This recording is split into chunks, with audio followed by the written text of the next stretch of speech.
பிரான்சில் 19ஆம் நூற்றாண்டின் இறுதியிலிருந்து மே 1 தொழிலாளர் தினம் கட்டாய பொது விடுமுறையாக கடைபிடிக்கப்பட்டு வருகிறது.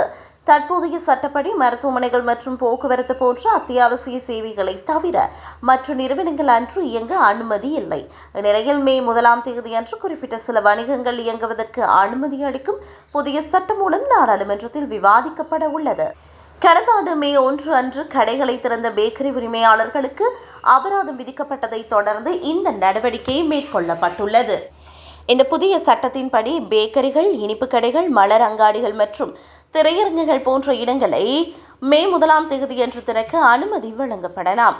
உணவுப் பொருட்கள் விற்பனை மற்றும் கலாசார நிகழ்வுகளுக்கு கூடுதல் விலக்கு அளிக்க இந்த சட்ட மூலம் பரிந்துரைக்கிறது.